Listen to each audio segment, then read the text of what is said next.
YCP కేంద్ర కార్యాలయ ఆదేశాల మేరకు మార్గాని భరత్రామ్ ఆధ్వర్యంలో డిఎస్సి అక్రమాలపై నీట్ పరీక్షలో జరిగిన తప్పుల బాధ్యులపై నిరుద్యోగ వృత్తి తక్షణమే అమలు, ఫీజు రియంబర్స్మెంట్ బకాయిలు తక్షణమే చెల్లించాలని డిమాండ్ చేస్తూ పార్టీ విద్యార్థి యువజన విభాగాల నిరసన ర్యాలీ చేపట్టారు.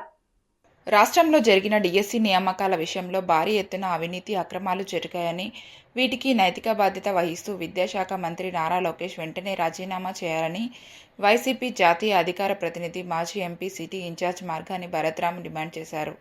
విఎల్పురం మార్గాని ఎస్టేట్స్ వద్దకు భారీ ఎత్తున చేరుకున్న యువత, వైసీపీ నాయకులు, కార్యకర్తలను పోలీసులు ర్యాలీ నిర్వహించకుండా అడ్డుకోవడంతో తీవ్ర ఉద్రిక్త పరిస్థితులు నెలకొన్నాయి. గేమ్ ఓవర్ పేరుతో చంద్రబాబు, లోకేష్ చిత్రపటాలతో ప్రదర్శించిన ఫ్లెక్సీ పోలీసులు లాక్కునేందుకు ప్రయత్నించడంతో నాయకులు, పోలీసుల మధ్య తోపులాట జరిగింది. పోలీసుల తీరుపై వైసీపీ నాయకులు, కార్యకర్తలు తీవ్ర ఆగ్రహం వ్యక్తం చేశారు.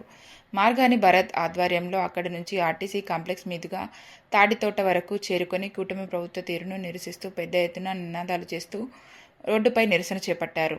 పోలీసులు భారీ ఎత్తున మోహరించడంతో గందరగోళం చెలరేగింది.